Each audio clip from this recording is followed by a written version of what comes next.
Hey guys, Ryan Hamer here. Hope you guys are doing well. Today we're going to be talking about your fear factor when it comes to communicating with creditors or bill collectors or what have you.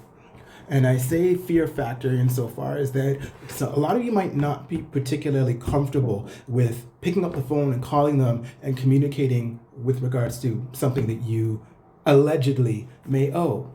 And I completely get it. I understand because it's not really something that you do every single day, and who feels comfortable because you kind of give them a sort of power over you by allowing them to hoard that over you, right? It's you feel like, okay, I owe this person money, or I think I owe this person money, or I might owe this person money, or I have this letter here and I don't know how to deal with them.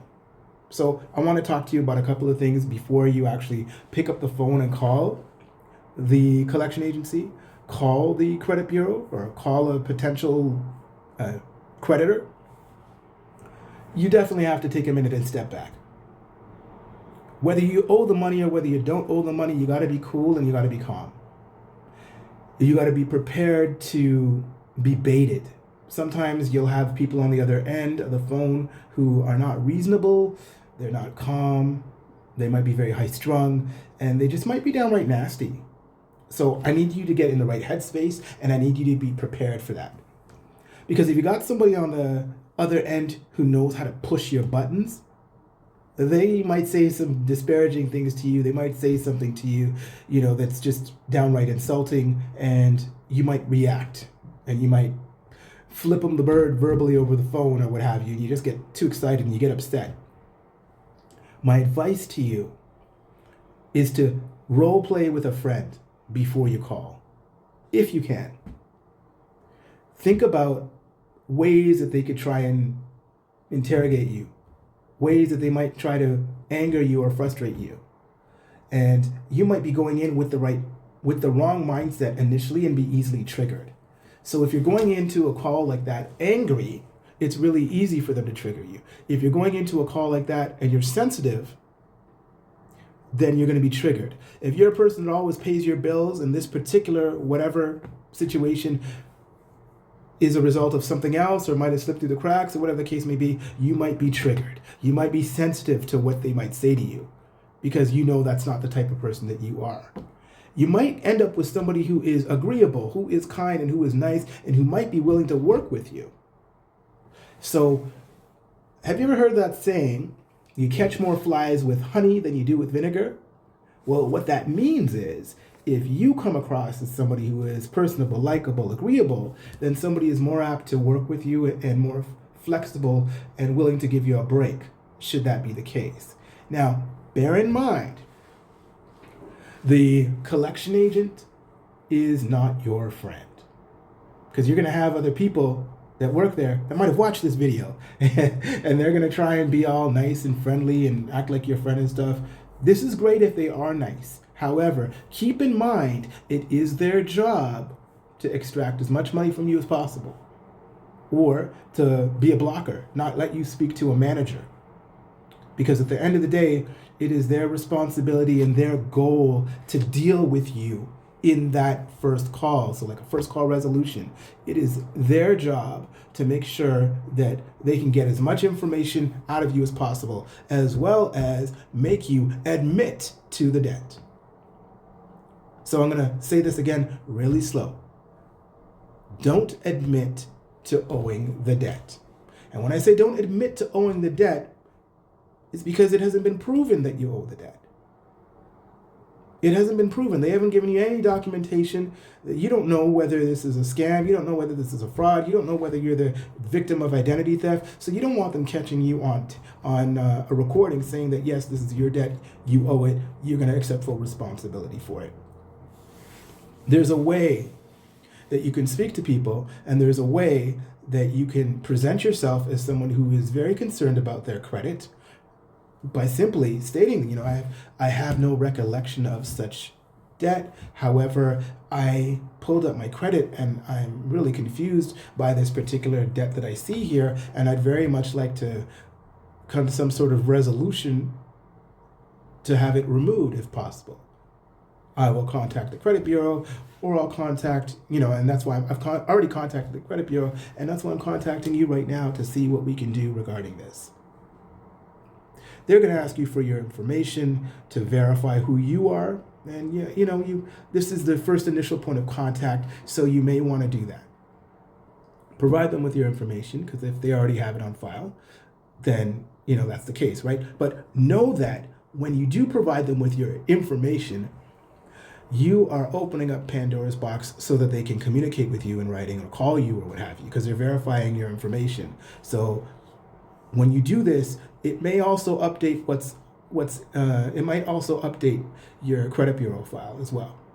Insofar as that it's just like with anything. If you go open up a new credit card or what have you, then that whatever information you provide to them will be updated within the credit bureau, because there are going to be a new account on your credit bureau. Now, even though this item is on your credit bureau report, you providing information might provide them the opportunity to update your credit bureau report. So just keep that in mind. Now, the whole purpose of the call is, just like they're trying to get information from you, you're trying to get information from them. It's a fact-finding mission, if you will, right? What you want to do is you want to find out, what do they know and how are they coming to collect this debt? So you want to find out, what are we talking about here? What was the date of last payment? What's the date of last payment that you have for that alleged debt? So you want to get to the bottom of that.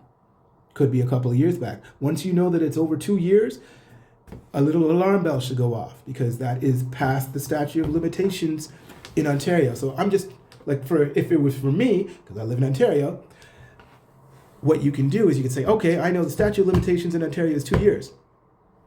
Then you know that they can't legally sue you. They can't garnish your wages. They can't come after you. They can't come after you like that.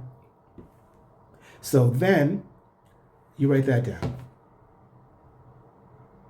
Then you have to determine, okay, hey, is this debt, so you know it's statute barred. That's the term, that's the legal term that we use, right? And then when it comes to, are you going to pay the debt or are you not going to pay the debt? When they start asking those questions, if you haven't made up your mind yet, I'd like to take this information back, and I'd like to examine it. I'd like to refer to my credit bureau report, and I would like to investigate this further. And then they're going to say, well, when can we hear back from you? Or we're going to call you back, or blah, blah, blah. I said, I'd like to investigate this matter further to verify everything that you have told me. I'd like to corroborate this with the credit bureau, which is my right. And so then you can figure out what you want to do. If the debt is, say, 3 or 4 years old, then you have a choice. Because you're that far removed from the date of last payment, depending on what you want to do in your life, if you're trying to buy a house, I understand. If you're trying to get a loan, a big loan or what have you, I understand you may be obligated to pay or feel the need to pay right away. If you don't, if you're going to be traveling for 2 years, if you're going to be jet setting around the world, or if buying a house is not really in your priority right now, it's not in your priority list right now, then maybe you want to let it sit for a couple of years and let it drop off and fall off automatically, and then start from there. But the choice, there are a myriad of factors as to why you would want to either leave it on your credit bureau report, or fight it, or pay it. Right? You have to determine what works for you, and having that decided in your mind before you contact the credit bureau, the collection agency, that helps too, because that helps you navigate. So if you know that you're going to be going on a cruise for 2 years, or going to be on a cruise ship or traveling or what have you for 2 years, and the debt is 4 years old, then maybe it makes sense. Maybe I don't want to pay it right now, depending on how much it is too, right? Maybe you're like, you know what, I'm going to be out of the country anyway. I'm not buying a house anyway, so I can wait it out for 2 years for it to drop off automatically from my credit bureau report. Or, you know what, I have an important particular reason why I need to settle this, sort this, get it removed, or pay it off. So it's very important that you figure that out before you call. So in your list, as I said, you want to be cool, you want to be calm, and you want to have prepared yourself prior to the phone call. All right. I hope this information has been helpful to you or someone else you might know. Thank you for taking time to watch this video. Please feel free to like, share, and subscribe. And I wish you all a great day.